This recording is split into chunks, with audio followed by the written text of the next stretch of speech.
nós vamos fazer uma mesa de debate sobre cinema e psicanálise. Na verdade, cinema, psicanálise e semiótica. Eu não coloquei semiótica no programa porque semiótica é uma palavra que dá caganeira psicológica. Só que assim, semiótica é uma coisa bonitinha. Quem não descobriu a semiótica como uma coisa fofucha, hoje vai descobrir.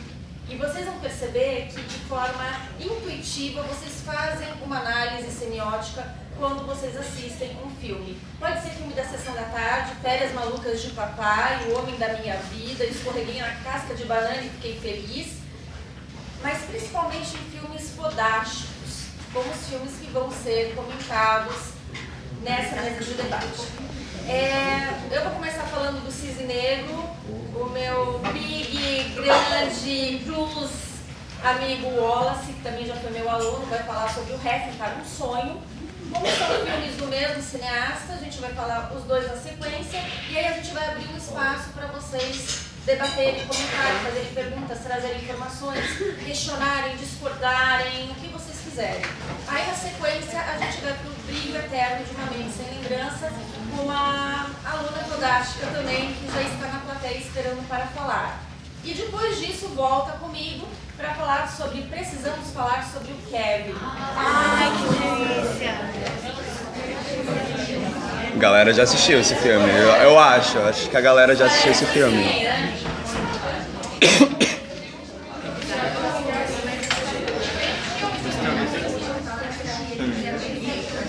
É que eu tô filmando.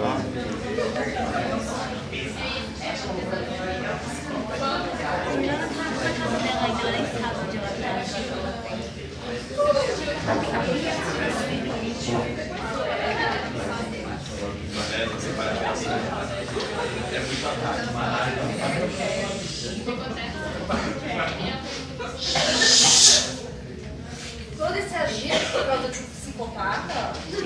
Por que psicopata fascina tanto, né? Mas enfim, vamos deixar o psicopata para o final. Vamos começar com os psicóticos. Vamos começar com Cisne Negro. Cisne Negro é um filme de 2011, né? A atriz principal do Cisne Negro é a Natalie Portman. Ela ganhou o Oscar por esse papel.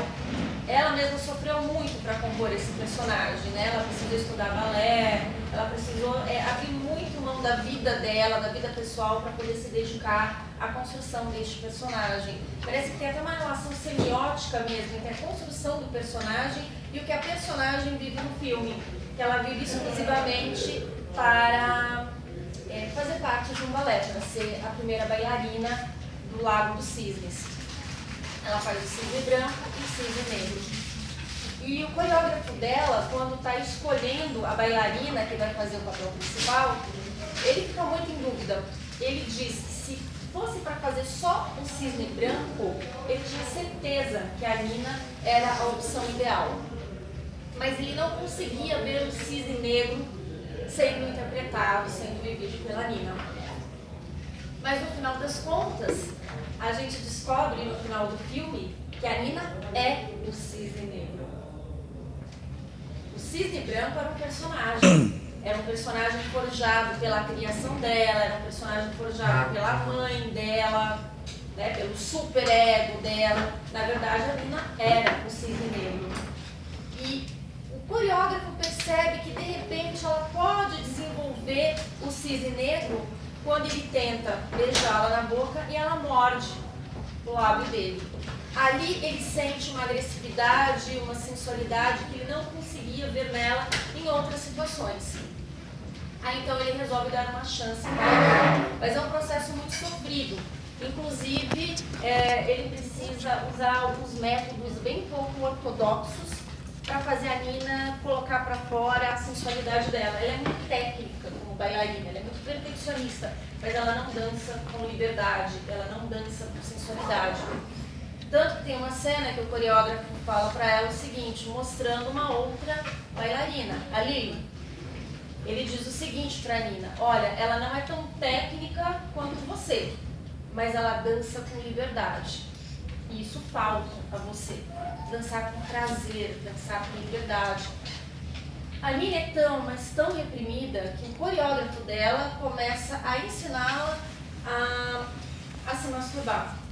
Tanto que tem uma cena para descobrir o próprio prazer, o gozo. Tanto que tem uma cena em que ela está se masturbando, ela vira de lado na cama e ela vê a mãe dela sentada numa poltrona no quarto dela.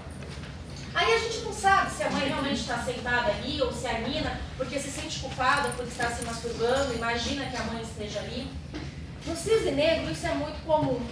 Você não saber o que está acontecendo de fato, você saber o que está acontecendo de fato e você saber o que é imaginação, o que é visão da Nina. E por que acontece isso no cisne negro? Porque o cisne negro, a perspectiva do cisne negro é a perspectiva de uma psicótica. A Nina é uma psicótica. Né? Não vou saber dar o diagnóstico exato dela, pode ser que ela seja uma esquizofrênica paranoide, esquizofrênica porque ela tem alucinações fortíssimas, mas ela tem traços de paranoia também, porque ela delira bastante, ela tem muita mania de perseguição, tanto que o coreógrafo dela diz que a única pessoa que pode destruí-la, a única pessoa que pode impedir o sucesso dela é ela mesma. Ela é a inimiga dela. E quando a gente percebe que ela é a inimiga dela, que a inimiga não é a Lily, a inimiga dela é ela mesma. Mas no final do filme, ela quebra um espelho e ela corta, ela enfia um caco de espelho na barriga da Lily. Mas depois a gente vai perceber que a Lily está ótima, que quem está com a barriga sangrando é a própria Nina. Quer dizer, ela enfiou o espelho nela mesma. Em muitos momentos, a gente percebe que ela olha para a Lily, mas na verdade ela está enxergando o lado obscuro dela, aquele lado desconhecido dela mesma. Eu não sei, para quem assistiu o filme, eu não sei se vocês lembram de uma cena em que ela está no teatro ensaiando, todo mundo já foi embora, de repente apagam as luzes e ela vê a Lily transando com o coreógrafo. Ela acha que a Lily está transando com o coreógrafo para roubar o papel dela. Só que de repente não é o rosto da Lily que a gente vê o rosto da própria Nina. É a Nina que está ali, ela está se enxergando com o coreógrafo, mas no primeiro momento ela viu a Lily. Né? Mesmo quando ela está passando por um túnel, mas no começo do filme, tem uma mulher que caminha na direção dela, uma mulher muito altiva. E quando essa mulher passa bem perto dela, nós podemos ver que essa mulher é ela mesma. Só que de cabelos soltos, numa postura mais enfática, mais segura, mais sensual. É o cisne negro, que aparece em vários momentos. E talvez o momento mais assustador, tanto em termos psicanalíticos como em termos semióticos, é quando ela está nessa sala de ensaio, no escuro, ela se olha no espelho, ela está fazendo uma expressão, mas a expressão que aparece refletida no espelho não tem nada a ver com a expressão que ela está fazendo. É como você está sério e de repente tem a sua imagem no espelho sorrindo, alguma coisa mais ou menos assim. Quer dizer, ela se olha no espelho e ela não se enxerga. Isso, em termos de psicanálise, é um indício de psicose. Porque o psicótico ele tem um problema muito sério com a imagem. Muitas vezes o psicótico não reconhece como dele, como parte do corpo dele, determinadas partes do corpo, determinados órgãos. O psicótico muitas vezes tem uma sensação, tem um sentimento de estranhamento em relação ao próprio corpo. E a Nina, ela não sabe se relacionar com o corpo dela. Ela não sabe se masturbar, ela não sabe dizer não para a mãe, a voz dela mal sai, ela fica puxando peles do dedo, parece que é uma forma dela se perceber, uma forma dela se sentir na hora que ela puxa a pele, que sangra, que dói. É como se ali ela estabelecesse uma conexão com o corpo dela. E essa conexão ela vai encontrar no final da peça, no final do Lago dos Cisnes. Como cisne branco, o coreógrafo achava no começo que ela se sairia muito bem como cisne branco. Mas como cisne branco, ela está desconcentrada, quando ela está no colo do bailarino, ela despenca, ela cai que nem uma jaca madura, e ela acha que aquilo foi uma conspiração, que o bailarino deixou ela cair de propósito, porque ela viu o bailarino beijando a Lily, mas a gente não sabe se beijou mesmo ou não. Ela não imaginou. É ali a Lily na cama. depois que elas vão para uma boate? Uhum. Ela imagina que a Lily foi para a cama com ela, no quarto dela. Aquilo é quase certeza que foi imaginação, foi uma alucinação dela. Então, da mesma forma que ela se imaginou na cama com a Lily, ela pode ter imaginado aquele beijo entre o bailarino e a Lily, ou de repente os dois se beijaram mesmo, e daí, só porque os dois estão saindo juntos, não significa que o bailarino deveria jogá-la no meio do palco. Enfim, como cisne branco, ela se sai pessimamente mal. Mas na hora que ela vai fazer o cisne negro, começa a sair penas. As penas começam a sair do corpo dela. Ela começa a virar o cisne negro. Então, semioticamente falando, aquela saída de penas do corpo dela é o índice de que, na verdade, ela é o cisne negro, mas a gente pode pensar também como um ícone, como uma metáfora, né? Ela é o cisne, ela não está interpretando maravilhosamente bem o cisne negro, ela é o cisne negro. É como se ali ela tivesse de alguma forma se encontrado, né? Tudo, exatamente tudo no cisne negro é muito ambíguo. Todos os personagens são muito ambíguos. É claro, tudo é visto sob a perspectiva de uma psicótica, então tudo realmente fica muito confuso, né? A personagem da mãe, a personagem do coreógrafo, a personagem daquela bailarina mais velha, que é preterida, a personagem da Lily, principalmente da Lily, a mãe, por exemplo. Tem momentos que parece que a mãe torce muito por ela, mas tem momentos que parece que a mãe tem inveja dela. Não fica muito claro. Mesmo a relação que ela tem com a mãe, é uma relação tão simbiótica, mas tão simbiótica, a mãe coloca o casaquinho nela, ela não tem chave na porta do quarto, ela não tem chave na porta do banheiro, ela não consegue nem tomar um banho sozinha em paz, a mãe está sempre atrás, ela tem aquele quarto todo infantilizado, que é uma espécie de metáfora também da sexualidade infantilizada dela. E essa relação simbiótica que ela tem com a mãe é como se ela e a mãe fossem uma coisa só, não existe um limite entre a mãe e ela. Isso é muito típico também de psicoses. Essa não separação da mãe e do filho, da mãe e da filha, né? E, enfim, o personagem do coreógrafo. A gente também não sabe exatamente quem é o coreógrafo. Ele é um cara fodástico que ensinou um puta método de trabalho para liberar a libido daquela mulher reprimida, ou ele é um safadão que na verdade quer levar todas as bailarinas para a cama? Cada um acaba respondendo a essa pergunta internamente. Eu acho que ele é um cara fodástico, né? Mas enfim, dependendo da bagagem cultural, do temperamento, das experiências de vida de cada um, é o que cada um vai concluir. A personagem daquela bailarina mais velha, feita pela Winona Ryder, que ela se arrebenta toda, o coreógrafo tem certeza que ela se atirou na frente de um carro, porque ela não é mais a bailarina daquela companhia, a bailarina principal, ela teve que se aposentar, e ele fala com certeza que ela se jogou na frente do carro, porque ela é tão passional, ela faz tudo com força, ela faz tudo com energia. Então o final dela tinha que ser enérgico também, tinha que ser trágico. Aquela personagem, ela é uma baita de uma metáfora também. Ela é uma metáfora da própria Nina. Do poder destrutivo da Nina, do poder passional da Nina. Parece que aquela personagem é um arquétipo, ela não está ali como uma personagem como a mãe, como o coreógrafo. Parece que ela tem uma função metafórica mesmo, uma função arquetípica. E a Lily é a personagem mais intrigante, né, junto com a nossa protagonista, junto com a Nina.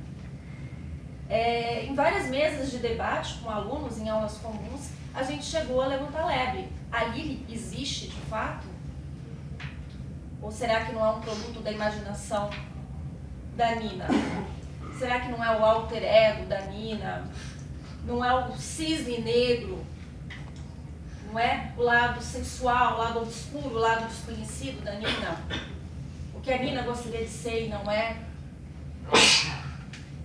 Vamos lembrar daquela cena que eu comentei no início, da fala.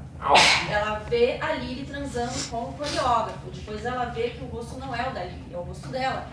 Mesmo quando ela está transando com a Lily, quando ela imagina que está transando com a Lily, chega um momento em que ela vê o rosto dela também. Quem sabe a Lily não é esse lado dela que não vem à tona pela criação, pela mãe, pela própria psicose dela. Então a Lily é uma personagem muito intrigante, mas a gente pode pensar que a Lily existe também, por que não? Mas de alguma forma ela projeta na Lily alguma coisa que existe dentro dela. Quando a gente implica muito com uma pessoa, isso a psicanálise explica, muitas vezes a gente implica porque a pessoa tem um defeito ou uma qualidade positiva que nós temos, mas que a gente não quer encarar. Eu, por exemplo, detesto menina de 18 anos, 20 anos piriguete, porque eu lembro de mim mesma. Eu era novinha. Ai, o que essa vaca tá fazendo, jogando o cabelo de um lado pro outro? Eu entendo o que isso quer dizer. Beleza. Falando um outro aspecto semiótico bem importante do filme. A questão dos ambientes escuros, acanhados. O apartamento da Nina é muito claustrofóbico. É uma espécie de metáfora do próprio relacionamento sufocante que ela tem com a mãe dela. Aquele corredor comprido, tudo escuro. O filme é todo muito escuro, porque a gente, mais uma vez, a gente está vendo, a gente está assistindo uma história sob a perspectiva de um psicótico, de uma psicótica. Então aquilo é muito sufocante. E talvez a questão primordial, talvez o signo mais importante, talvez não, o signo mais importante do filme são os espelhos. Porque o espelho para a literatura, o espelho para o cinema, está muito relacionado com você olhar para dentro de você mesmo. Quando um personagem se olha através do espelho, ele não está olhando o rosto, a parte física, ele está olhando o interior dele. E o espelho, no caso, né, de um personagem psicótico, acaba ganhando uma função muito mais forte, uma função muito mais primordial. Então pode-se dizer que aquela insistência nos espelhos é uma grande metáfora, né? É um grande ícone, ao mesmo tempo é um grande índice no filme Cisne Negro. É um filme que fala sobre o duplo, né? O outro que existe dentro de nós mesmos. Um outro filme fantástico, para quem gosta do tema, um outro filme fantástico sobre esse tema é O Inquilino, de Roman Polanski, um filme de 1976 que a Jade já viu, né? É para os fortes esse filme, é mais louco que o Cisne Negro. Imagina, né? Tem que pegar naquele dia que vocês estão bem relaxados, com tempo para pirar. A gente tem uma outra questão de duplo no Cisne Negro, a gente tem uma outra metáfora a respeito do duplo, que não é só com o espelho. É a própria montagem do balé. A própria montagem do Lago dos Cisnes remete ao duplo. A vida real muitas vezes parece uma encenação, parece um teatro, parece um balé.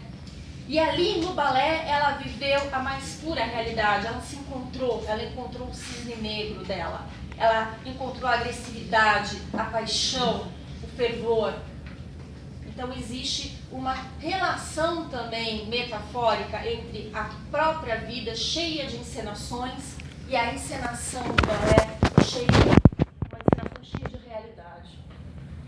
Olha, basicamente é isso. Eu provavelmente chegando em casa eu vou lembrar de alguma coisa super importante que eu não falei, porque eu não trago cola, porque eu gosto de ser espontânea, né? Mas enfim, aí eu vou me punir a tarde inteira por ter esquecido de falar alguma coisa, mas eu acho que eu já falei bastante coisa a respeito. E aí a gente vai fazer o seguinte, o meu querido Wallace vai falar sobre o Requiem para um Sonho, na sequência.